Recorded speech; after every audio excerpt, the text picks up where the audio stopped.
E no clima do Outubro Rosa, a gente fala sobre dores mamárias. Quem nunca teve, né? A mastalgia é uma das queixas mais frequentes nas visitas aos ginecologistas. E o aparecimento dessas dores incomoda e também causa medo em muitas mulheres que de imediato já temem estar com câncer de mama.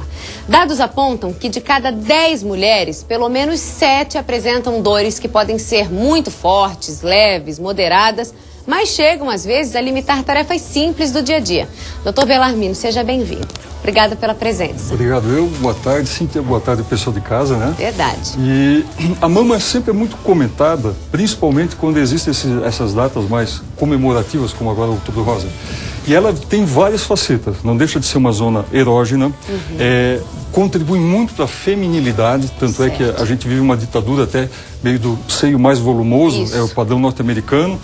E, na verdade, o principal sintoma que a mama pode ter é a retenção hídrica, a retenção de líquidos.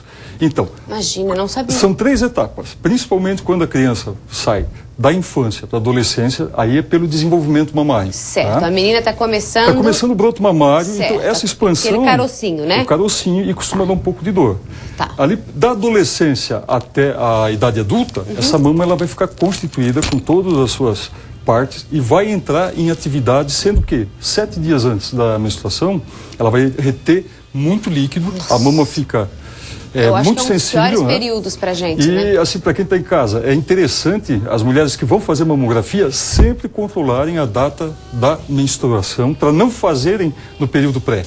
Tem muitas queixas. Tá. Metade das queixas, se você for perguntar que fase do ciclo que a mulher está, ela vai lhe responder, quando dói muito, que estava para menstruar. É dor, desconforto na hora da mamografia. É de dentro para fora essa compressão, né? E aí acaba tendo mais sensibilidade. Um outro fator que também acontece com frequência são mulheres que estão fazendo reposição hormonal, seja com fitoterápicos ou com medicamentos produzidos industrialmente, porque a glândula mamária, com o tempo, ela começa a atrofiar, ela regride, e aquela parte que era glandular passa a ser obesidade, passa a ser gordura.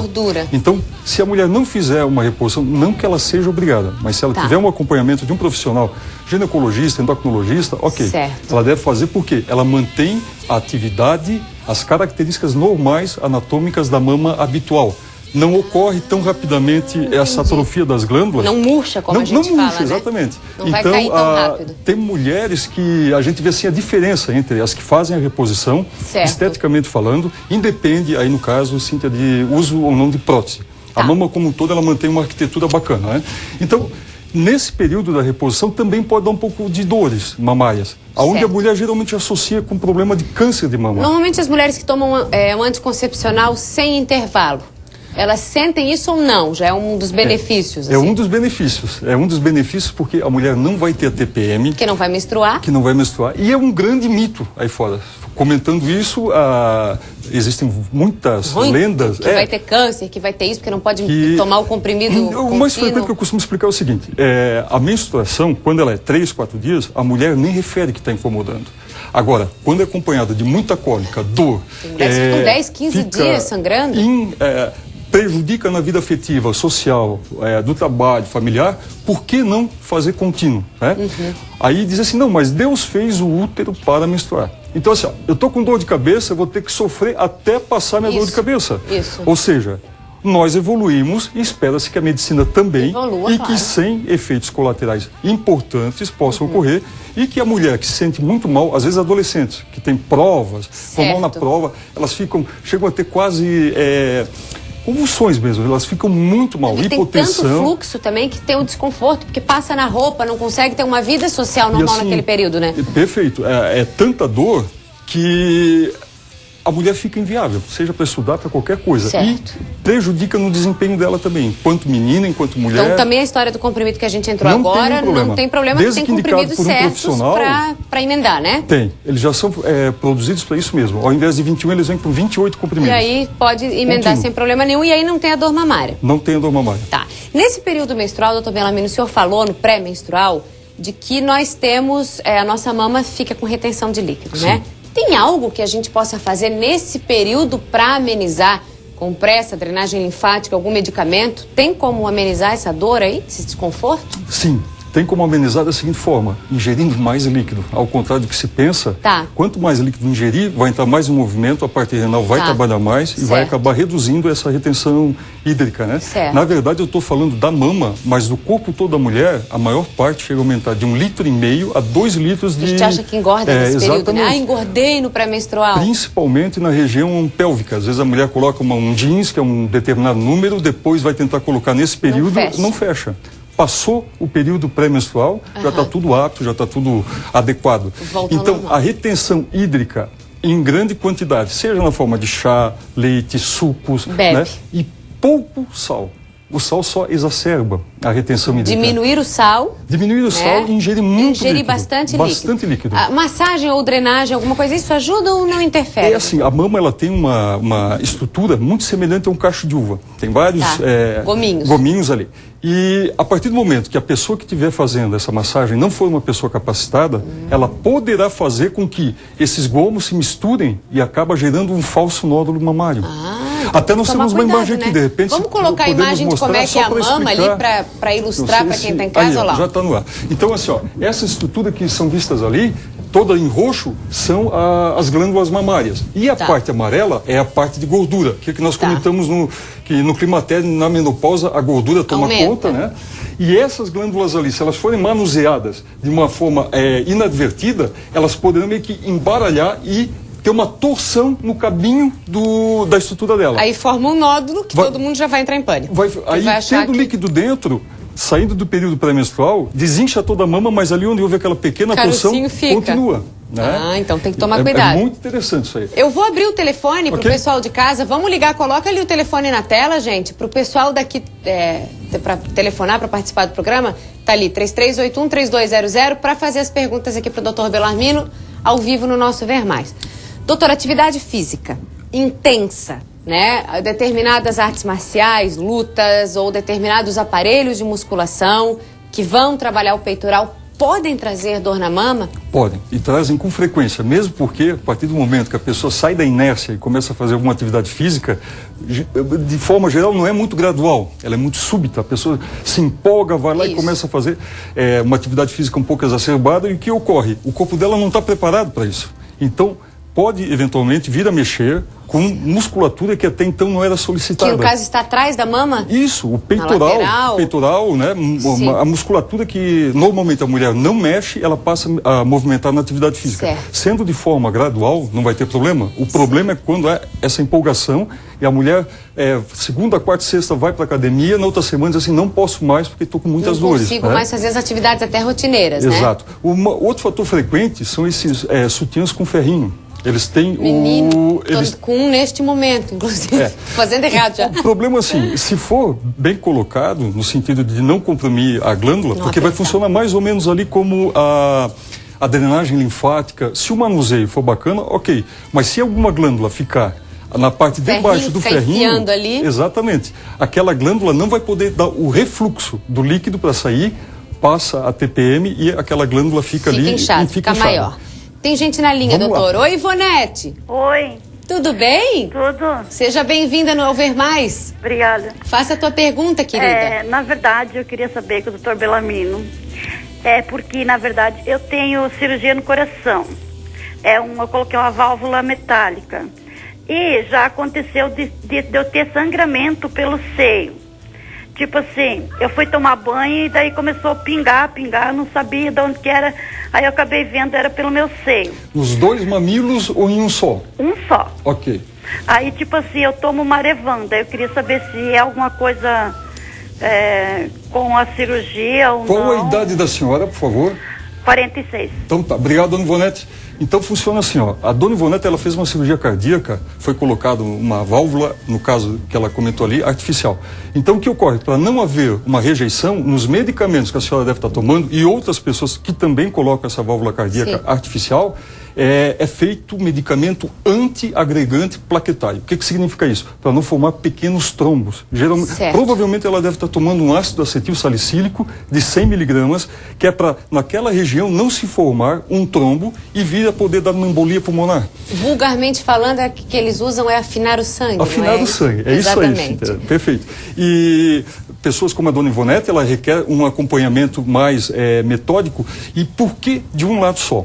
Provavelmente esse sangramento está ocorrendo e geralmente é mais na mama direita, sendo a mulher destra, e ela pode ter feito algum movimento, ou às vezes até para ver se no mamilo existe o sangramento ou não, ela pode ter feito uma estimulação, às vezes no banho, sem querer, e aí ela percebeu que era de um lado só. Certo. Agora, de vez em quando, ela vai no banheiro, enquanto toma o banho, e vai averiguar se ainda tem esse sangramento ou não. Certo. Por isso que é unilateral. Fiz questão de perguntar para ela, porque é da autoestimulação. Então, assim, dona Ivonete, sangramento, o seu profissional deve procurar dar uma avaliada, tal, mas a princípio é do medicamento que a senhora toma devido à válvula mitral. Por causa da cirurgia. Da cirurgia, perfeito. Tem mais alguém na linha? Alô? Oi. Quem fala? Lenir. Oi, querida.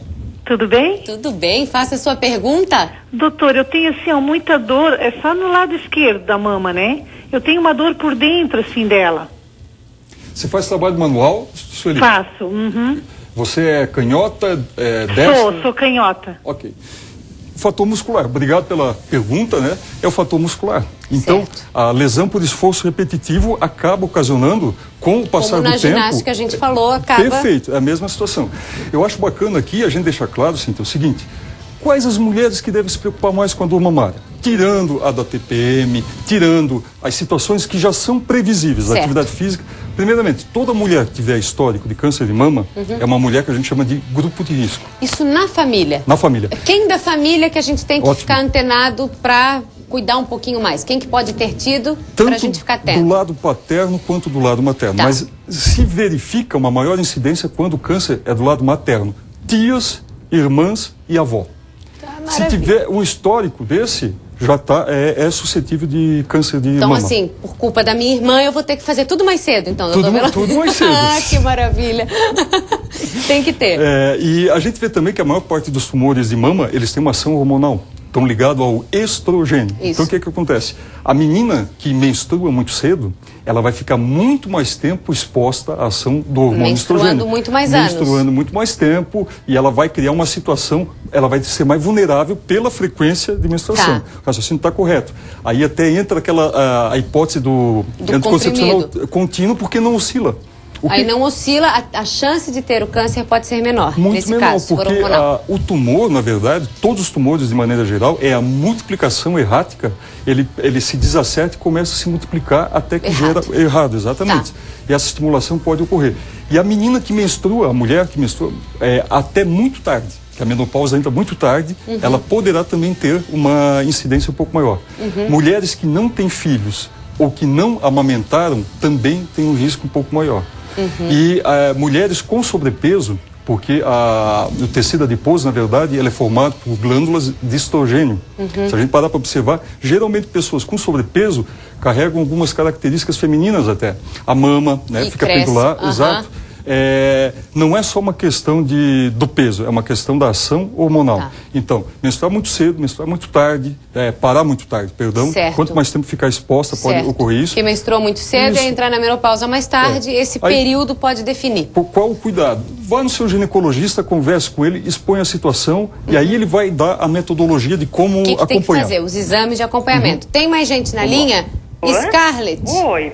Tudo bem? Tudo bem. Faça a sua pergunta, por favor. Doutor Bellamino, eu precisaria saber que na hora da relação, quando sou apalpada pelo meu parceiro, na ponta do seio eu sinto muita dor, irritação. Parece assim que eu até tenho vontade de que ele não toque. O que poderia ser? Nas duas mamas ou só em uma? Nas duas. Ok, obrigado, hein? Obrigado pela pergunta. Obrigada, um beijo. É assim a sensibilidade, aquilo que a gente estava colocando. Se voltarmos naquela imagem, só para mostrar o mamilo, ali tem uma região com micro vascularização. Muito sensível, muito sensível. Tanto é que a primeira região, seja no homem ou seja na mulher, quando a gente tem um choque térmico, vai do local quente para o frio, a primeira coisa que faz, independente, ereção do mamilo. É isso. A gravura mostra ali, a inervação do lado a mama com anatomia normal e do lado esquerdo a mama da parte interna. E a gente vê que o mamilo é uma confluência de vários ramos que confluem e formam o mamilo. Então, algumas mulheres podem ter mais sensibilidade do que outras. E pelo que eu vi ali, é o que ocorre com a... E aí já tem que também servir de alerta para o parceiro, né? Para pegar leve também, né? Não é uma bolinha daquela de fazer massagem, não, que fica apertando, né? Não é aquela bolinha de terapia para as mãos. Sim. O seio é sensível e o parceiro também tem que entender que o toque tem que ser sensível, né? Não é um balão que pode ficar apertando, né, doutor? Scarlett, nada que uma conversa com o seu parceiro pode se negociar para ver, porque como é uma zona erógena, é importante até que tenha essa sensibilidade, exatamente, né? Até na reconstrução mamária, quando a mulher tem que fazer uma retirada de mama, se procura manter essa sensibilidade que é a característica principal da mama. Perfeito. Doutor Bellarmino, por exemplo, uma pessoa que a gente falou antes da família, da questão familiar, a hereditariedade nesse caso, né? Bom, não sei se a gente deveria chamar assim. Que cuidados que eu devo tomar? Por exemplo, a irmã teve um tumor, ou a mãe, na mama. O que essa filha ou essa irmã tem que ficar atenta? Que exames fazer? O que ela tem que ficar atenta desde cedo? A mulher que tem um histórico, e o termo é hereditário mesmo, que ela tem um genoma já predisposto para câncer de mama, ela tem que chegar ao profissional que atende e já sinalizar essa situação. Por quê? De maneira geral, mulheres entre 35 e 40 anos, até 39, perdão, são feitas ultrassonografia. Certo. E a partir de 40 anos é que a mamografia entra como rotina. Vamos ouvir a nossa telespectadora, que eu acho que ela também tem uma dúvida parecida. Alô? Alô, boa tarde. Quem fala? Aqui é a Rosemary. Oi, querida, tudo bom? Tudo bom. Faça a tua pergunta, por favor. Olha, hoje de manhã até fui no médico para ver isso. Eu tô com muita dor na mama, né? Suportável, que quando eu boto sutiã parece que vai explodir tudo. E assim, ó, a médica disse que não é nada grave, né? Porque assim, de repente, como eu comecei a fazer academia, né, que tá me doendo, que eu mexi com tudo, assim, né, que eu pego pesado, né? Dona Rosilene, duas perguntas, por favor. Nas duas mamas e qual a idade da senhora? 36 anos. Ok. E assim, aí minha preocupação, que todo mundo diz, que minha mãe já teve câncer no... Ok. Então, assim, o que a dona Rosilene colocou para nós aí é uma situação bem típica. Ou seja, o câncer, quando a paciente chega no consultório e me diz assim, eu tô com dor nas mamas. Não é. Não é. Porque câncer não felizmente, dói. Só em caso de metástase.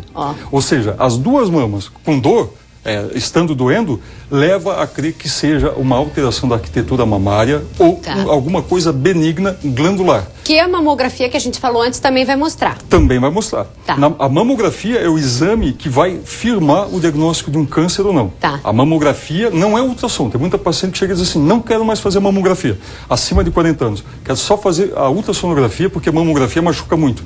É um erro crasso. Tem que fazer os dois. Os dois. Até 39 anos dá para fazer o ultrassom, somente ultrassom. Mas a partir de 40 é imperativo a mamografia tem que fazer, anual. doendo ou não. Doendo ou não. Às vezes é uma questão de conversar, ver o período que vai fazer, que seja no pós-menstrual, conversar melhor com a técnica que está viabilizando essa imagem, né? Certo. A compressão. Eu acho que é uma questão de diálogo, como mas tudo na vida. Mas tem que fazer, não dá para abrir mão desse exame, né, doutor? Só se não tiver recurso, porque com 1 centímetro você já detecta o tumor. Pega bem no comecinho. Bem no começo, sem metástase, sem... Tem mais gente no telefone. Oi? Oi? Tudo bem? Pergunta, por favor. A minha pergunta é a seguinte, doutor Bellarmino, eu sinto muita dor, até no eu caminhar, no eu pisar, assim, ela me dói. E eu sinto assim que eu tô inchada. Minha mama inchou nos 3 meses pra cá, que nem minhas camisas não me servem mais. Qual é a sua idade? A minha idade é 52 anos. 52? 52? Faz 52. 10 anos que eu tomo reposição hormonal. Ok. Certo, obrigada, querida. Obrigado pela pergunta. Vem a calhar dentro daquela situação que a gente colocou, da menina para adolescência, da adolescência para a vida adulta e depois da vida adulta para a menopausa. Então, a reposição, ela mantém, como a gente viu ali no início, ativa a parte glandular. Então, com 52 anos, teoricamente, se não fizesse uma reposição, a gordura já estaria tomando conta da mama. Então, ela já está fazendo há 10 anos essa Esse latejamento que ela tem é da reposição. E aí tá com... Deixa que tá maior, minha amiga, ficar mais bonito. Nem reclama, não. Não. Se não tá doente, tá ótimo, né, doutor? Tá perfeito. O doutor falou sobre a questão da menopausa. Acho que era só a gente legal ilustrar nesse momento aqui, que eu acho que é pertinente. Normalmente, qual a faixa etária que a mulher começa a entrar na menopausa? Eu sei que não tem um padrão, mas se a gente pudesse traçar uma idade. Geralmente entre 45 e 55 anos. Tá. 90% é nessa faixa etária. Antes disso a gente chama de menopausa precoce e acima disso é difícil encontrar acima de 55 uma mulher que não tenha entrado ainda na menopausa. Certo. E assim, sobre essas mulheres que têm um risco maior, a gente começa a investigação mais cedo. Então aquela mamografia que é feita a partir de 40 anos, para quem tem o histórico, é a partir de 35 anos a primeira mamografia. Adianta 5 anos. Adianta em 5 anos. E o ultrassom também adianta, doutor? O ultrassom é mantido, porque ele já é feito de 35 a 39. O que vai mudar na paciente de risco é que ela vai ter que fazer uma mamografia anual por fazer parte desse grupo. Perfeito. Tá? Oi, Lídia. Boa tarde. Oi. Boa tarde, tudo bom com você? Boa tarde, tudo bem? Tarde, faça a sua pergunta. Eu tenho 67 anos, faz 16 anos que eu tirei um câncer, um nódulozinho, né? Eu não tenho ninguém na família que tem esse problema de câncer, só eu. E o seguinte, aí faz 3 anos que eu tirei a mama fora, né, de vez, porque tinha um problema na mama, né?